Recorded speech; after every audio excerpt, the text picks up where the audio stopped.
Hello and welcome to another segment of Western Wisconsin Journal. My name is Mary Claire Platter, and it's my pleasure to be with our candidates that are running for District 4 within the City of Hudson. Today with us we have both candidates, Kurt Tewinkle and Jim Weber. Thank you both for being here today. We appreciate your time and appreciate your willingness to run for office. That takes a lot of time and energy, but it's a very important position within this city. What I'd like to do first is have each of you tell us a little bit about yourselves, your qualifications and your background. I have a series of questions that we'll go over, and we will alternate who goes first and who goes second. And then you'll have a time for 2-minute closing comments. Sound good? All right, great. Well, thank you. Perfect. Kurt, if you could start, tell us a little bit about yourself, your background, your qualifications for this position. Sure, absolutely.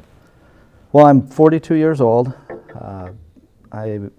I'm married to my wife Heidi. We've been married for 15 years. I have 2 daughters, both in the Hudson Public Schools, one in middle school, one in EP Rock. And we've lived in Hudson for 13 years, and I've lived in the St. Croix Valley for 37 years of my 42 years. So pretty much been around here all the time. And in our free time, we spend a lot of time at the soccer fields and at dance studios. Professionally, I'm a commercial project manager for a large landscape company in St. Paul. And for education-wise, I have a degree in landscape horticulture along with a degree in business law. And I really have quite a diverse background. My different degrees have taken me a few different paths, and it's really taught me a lot of things. I have an entrepreneurial spirit about me, and what that's really taught me is to be fiscally realistic. Well, I also expect the best results possible with what I have at the time. Through a couple of business ventures, I've been able to work with people from all walks of life, and I think that that's a skill set that's really needed in City Council. So, great, thank you. You bet. Jim, please share with us a little bit about your background, qualifications. Sure. I moved to the town of Troy about 30 years ago with my wife, Marion, and we have 3 boys, 5 grandkids, and they're spread out all over the U.S. from Alabama to Hawaii.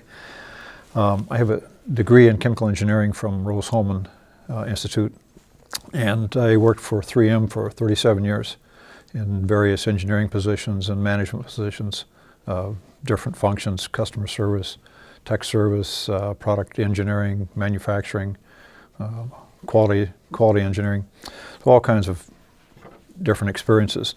But the biggest thing I got out of that was learning how to help people solve problems it was a pretty simple process, not easy to do, but by listening to them and hearing what they're saying, feeding back to them what I'm hearing, and then walking them and whoever, usually it's 2 people when we're solving problems, and frequently customers, but walking through the process to understand what it is they need, what do they really need, what can we offer, how do we get to either a consensus or say, no, we can't get there. But that was I think the big thing I got out of that, plus being able to lead and develop people was a bonus that I got to do along the way. Excellent. After I retired from 3M, I was a business improvement consultant for 6 years. So I'm now fully retired from the working life and into the volunteer life. But volunteer first of all, I'm a member of Rotary, and I volunteer at Willow River State Park, at the hospital, do some projects for Operation Help and the Source, which my wife is a member of that, so I kind of go along with helping her out. I've served on the leadership team of Hudson United Methodist Church. I'm on our Homeowners Association board, and I am also a long-term, practically a charter member of River Valley Trails, which is a nonprofit organization for safe trails for biking and pedestrians. I think, so overall, my qualifications are that my education, my experience in both business and in the volunteerism. There's a tremendous amount of difference between the two. And working as a consultant gave me a whole new way of looking at how do you work with people when you're not part of the organization. Mm-hmm. It's you have to use an entirely different approach. So. Okay, great. Thank you. So we'll start into the questions. And Jim, I'll start with you first. Why would you like to serve on the Hudson City Council representing District 3? Well, I think 4. Hudson has become a great place to live. And I moved to the area almost 50 years ago. And it has changed from a dirty little river town, which is what people, and I lived in Minnesota at the time, is how it was pictured and how it was named. And it has just grown tremendously and become a beautiful place to live. So I want to see, we've taken advantage of that, and now that we live in Hudson, we lived in the town of Troy, where I was on the town board, the planning commission, park commission. So I was involved in town government there. So I had I've gotten my feet wet, but the city, I think, is at a critical juncture where it has to take some leadership, a lot more leadership, to solve some of these issues, because they're just not happening. Things are not working quite as well as they should. I think an example of that is the school overcrowding in the high school. That the city council could take the leadership in working with the school board to resolve that. Right now, there's no appearance of that. So that's one thing I'd like to see. Okay. And I think my background, I have the skills to help those kinds of things happen, to get people working together. Okay. Thank you. Kurt, why are you interested in representing District 4? Well, I'd like to be reelected to the city council in order to continue working on projects that I've been involved in my first 2 years. We have Wisconsin Street reconstruction coming up. That's a big project. Another project that I'm excited to see happen is it's a massive conversion of streetlights within the city. I'm on Public Works Commission now, and we're going to be converting a lot of the streetlights to LED, which is going to be saving a lot of money, and it's just great for the environment. So I guess in the big picture, I don't feel that 2 years has been enough for me to get everything I want out of it, and I'd like to continue moving forward with projects I've been working on. Okay, great. And leading into our next question, Kurt, and with your experience already on the council, what do you think the most important issue is to be addressed by the city council in the next 12 months? Without a doubt, it's going to be development. We have multiple projects underway already. One being the former rest stop near Walmart, the current Walmart, and that's already under development. So we'll no doubt be hearing plans and proposals for filling that up. And obviously, most people know that Walmart has approached the city for at least one time, for the first meeting regarding building a super Walmart, which involves annexing land into the city. And on top of all that, we have a golf course that has already said they will not be operating as a golf course. So we don't have any formal proposals or requests on the table, but I know that they're coming. Okay. Because if they're not going to operate as a golf course, there's no doubt they're going to be asking for something. So I think development will be a huge player in the next year. Okay. Jim, your thoughts on what you think the most important issue is that the city council will face? All right, I certainly agree with Kurt. It is about development. What is our future? But I think the most important issue is that we need some solid planning for the future. I looked at the comprehensive plan, which was revised, written in 2009, and not required to be revised until 2019, which I think would be just horribly out of date. Most plans need to be revisited 3 to 5 years. In a business, you revisit them 3 to 5 years. And certainly with the economic changes that have happened since 2009, I think the stats and the projections in there are all suspect, and they need to be revisited and revised and look at where we're going. But I think on top of that, when I read it, I didn't get a clear vision of the future of Hudson. You know, what's that thing out there that we're looking for that we want to be? And that was missing for me. So, this is boring. You know, something needs to excite you about a plant. That's what I like to see. So I'd like to see that happen. Plus, I'd like to make sure that the citizens, the people of the Hudson, really understand where we're going and support it, because not everybody's for development. You know, they have concerns about it, the traffic concerns. You know, how's it going to change the community? So, what kind of community you want to be? They need to be involved in it, and we have to communicate like crazy about where we're headed. Okay, great. Thank you, Jim. As we talk about that, we move on to the next question. Do you see any areas where the city can reduce spending without reducing services? Now, that would be it'd be great to be able to say yes, I do, but I don't think I can really do that yet, because I don't have the insider's viewpoint of the budgets and the operations. I have some, just the outside looking at it and say, well, you know, they've been doing a lot of cutting and trimming and holding for the last several years. I don't know, was it 3, 4, 5 years at least? And I'm beginning to think that we may have reached the end of that in some areas that we've perhaps overextended. You know, we look at the streets, the snow plowing, the maintenance issues. We're kind of running behind the 8 ball, and we're just now starting to expend some money to catch up with that. But I think we've reached the practical end of some of that cutting. There are probably always opportunities, but they're not highly visible at this point. Okay. Kurt, your thoughts on any areas where you think the city could reduce spending without reducing services? Well, I really don't see any specific areas within the city that could reduce without feeling it. Every department appears to be running about as lean as possible. During budgeting time last fall, it became very obvious that any drastic hits to any department would change their entire process, day-to-day process.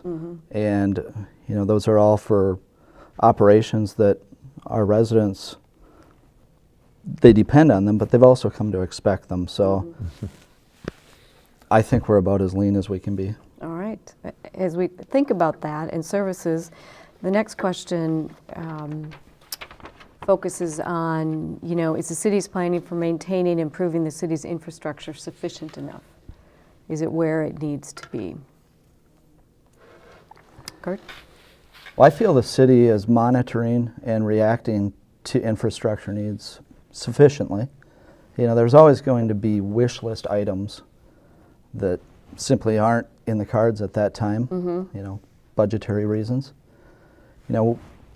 As a city, we have some major projects coming in the near future, including about $5 million in maintenance spending that was approved last fall. And, we have the Wisconsin Street project that I mentioned earlier.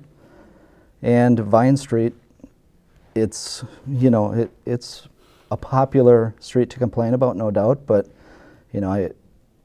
I want people to know that it's not for lack of concern. It's for lack of funding at this time. And, there was a grant proposal made, and the grant was not accepted by the city, or by the state, I'm sorry. And so it will move forward. I'm very confident now that the city knows that it's on our own now. So, on the city sewer and water side, our quarterly reports that we receive from them, they both indicate that they're prepared for, some pretty decent growth. Anything massive, it's going to take some upgrading of them, but they're comfortable with where they're at for a few years to come. Great. Thank you, Jim. Your thoughts on maintaining or improving the city's infrastructure? Sufficient or not? I don't think so. I think an example of that is this has been a cold winter, but the snowfall has only been average. So, and we seem to have, Seriously? It's yeah, killing me, seriously, but- yeah, it is. But it's only average. We're just went over the average this last snowfall, and I was shocked to hear that myself. But that hasn't gone as well as it should. I think it kind of looks like they've got it under control now, but boy, we struggled those first 2 months with good snow removal and good street treatment. So that's a maintenance issue. So we just don't quite have enough. We've perhaps cut a little bit too much, and we're running right at the bone. But in terms of I'm concerned about the long term, the city's infrastructure. There are several things there. And the comprehensive plan, for example, says that the wastewater treatment and the storm sewer capacity are approaching their limits, and any significant, much expansion will put us over the edge. We will not be able to support significant development. So, and that's significance, kind of a broad word, but it's not very much. I don't think we can look much past what they're looking at along Carmichael without saying we have to do something. So I don't know if we're planning too late or spending too little. One of the two. We perhaps need to move our planning up a little bit and say, okay, we have to start looking at Vine Street 2 years ago or 3 years ago, which we probably did. But those, when you're starting working with the state, you're talking about 3 to 4 years to have to complete a project. So there's some room for improvement there. Okay, very good. The next three questions focus on some very kind of topics that have been around in Hudson very recently in the past couple years, and so just a brief response to Jim. Do you think the City Council should revisit rezoning the dog track property? Yeah, I do. It's been 2 years, and there have been no offers, at least brought to light, on that property. So what's the history, the ability to sell that place is certainly still in question. The other thing is that, particularly from our district, that the vote was almost 2 to 1 in favor of the referendum, and the whole entire city was 58% in favor of the referendum. And I don't think the reasons for rejecting the council rejecting the procedure, the rezoning, were not well received and perhaps not well explained. Okay. So at a minimum, we need to revisit that piece of it and say, why would we do that? And offer an explanation that the majority of the people will accept. Okay. Kurt, your thoughts on should the City Council revisit rezoning the dog track property? Well, my opinion is that the City Council isn't in a position to independently bring up rezoning of property. And, it has been 2 years. So it would, in my, I may be wrong, but it may be a situation where another formal request would need to be made. The last time the issue was brought to the council, the rezoning was denied based on the recommendation of the Planning Commission. And I guess further, my understanding is that there is indeed some type of purchase agreement in place. I don't know much about it, but I've heard that it's a mixed use plan that someone has come up with, and it does include a school facility. And if something like that is brought forward, I would absolutely be in favor of taking a look at it. Primarily because it would maintain what tax base there is there, plus, grow it drastically if it were to be developed. So. Okay, very good. The next question talks about the library. So, Kurt, what are your ideas on how to financially sustain the library? Well, I'll tell you, the City Council, we actually approved a 5% funding increase for 2014, and we actually received a letter from Rich O'Connor, the president of the library board. And, based on that, I would say that at least he was pleased with the 5%. And you know, he does mention in the letter about the fundraising that is going to be happening, and you know, I would solidly support that, along with each year, you know, the budgetary process, looking at what can we afford to pass on to the library. And if we can do another 5%, another 3%, whichever it may be, between that and fundraising, I think that that would be the best solution. Okay. Jim, your thoughts on ideas on how to financially sustain the library here in Hudson? Well, I think, you know, first of all, a good library, I think, is essential to be a quality community. If we don't have a good library, then you really have to question what our values are. Secondly, I'd like to see the Common Council take leadership in bringing all these groups. When you start looking at it and start reading about and trying to talk to people and see what's going on, we're really fragmented around the library. And we've got what, four governments, plus the county out here on doing their thing, and then we've got the library board. We have the Friends of the Library, and then the Library Foundation. And I don't think that there's one plan. I don't know if there's a common vision. I don't see that we have a common vision about where all of us want that to be.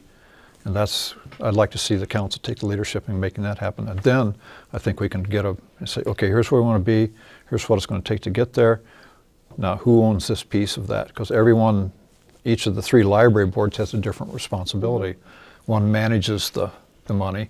One raises money for expansion. The other raises money for operations. So it's when I look at it and I talk to people, I say, what's going on? You know, do we really understand what's happening here? And I think the answer is no. That we need to have a concerted effort to have a vision and a future plan for that library. Okay. Thank you. The next question that we've heard a lot about in the several years in Hudson is, Jim, and I'll start with you, is do you think the city of Hudson should continue to annex land? You know, how big should Hudson be, do you think? Yeah, I think if we're going to grow and continue to be attractive to people, then we need to attract more businesses, because that attracts more people, and it provides a base for us to grow and to keep adding to our facilities. Some of the things we want to do are going to cost money, and on the other hand, growth is going to cost money. So we have to have that all very well planned out. It gets back to the comprehensive plan, because growth is going to, any kind of annexation is going to impact our sewer and water, probably not our water. Our water's in pretty good shape, I think, water supply. But wastewater treatment, stormwater capacity, and then as we grow out, we will start to affect our safety, our police, fire, and ambulance service. Right now, it's all downtown, and all the growth is going to be away from there. So we're really going to be looking. If we grow, we're going to be looking at some sort of new public building for that in the future. And there's been a lot of talk about it for the last 10 years. But I was on the Intergovernmental Council when I was in Troy, and we talked about it then, and it's still a wish. But if we expand, it's going to be a necessity. Okay, thank you. Jim, your thoughts on, should the city of Hudson continue to annex land? How big should Hudson be? Well, my feeling on that is that really only the market can really decide the limits of it. You know, I agree with Jim that, we're going to need to have a balanced growth. You know, if we're going to grow residentially, we really need to grow on the business side as well. And there again, I think that the market will dictate that. We can hope for growth, and it won't come, or we could have growth knocking on our door, and we could deny it. And I really think that each proposal that any developer or any group brings forward to us, I think really needs to be looked at on a case-by-case basis. I think it's impossible to just say, Carmichael is as far east as we're going, because we might miss the best opportunity in the world. So I don't think there's a right answer for that, other than on a case-by-case basis. Okay. Very good. Well, I appreciate all of your thoughtful answers and all your work in preparing for this, and want to provide each of you an opportunity to have some closing comments. So since Kurt started, Jim, we'll start with you about closing comments about why you would like to represent District 4. Okay. I would like to represent District 4 because I believe in the city of Hudson. It's become a very nice place to be. And I think I can bring, I think it's going to face some significant challenges, that it's, we've reached some real limits in how we can be. And it's going to face some significant challenges in how you do that, and in a constrained economy yet. It's going to require some really solid planning and some very important action to be taken. Not, the action in the comprehensive plan, a lot of it's pretty soft. It's just kind of watch this, make sure this doesn't happen, and then that's not fair to the people who wrote the plan. But I think it's soft, and we need to harden it, and we need to say this is where we want to be. This is how we prepare for where we want to be. And Kurt is right. We can't be limited to boundaries. That would just be foolish, because some opportunity is going to come along that we never even considered. So we need to be flexible and to be prepared for those kinds of things. Right. Well, thank you. Kurt, closing thoughts, comments? Well, I guess I'd like to be reelected just so I can continue to work on what I've been involved in. It's a city that my wife and I have lived in for 13 years. We've raised both of our daughters here, and it's just been a great city to us, and I feel not only the need, but also I feel honored to have been able to be part of the city government. And raising two daughters here, I want this city to be the best that it can be, and it's something that doesn't come easy, especially in a tough economy. Our tax levy is as high as we can get it, so we really do have constraints. So it's a matter of just working fiscally with what we have, and in the best way that we can. Well, I want to thank both Kurt and Jim for being here today and for your willingness to run for office representing District 4. It takes a lot of time and energy to put this forth, but it's a very important role representing our community. So I wish you both well in the election in April. So thank you again for your time. And just a reminder to get out and vote in April. Thank you.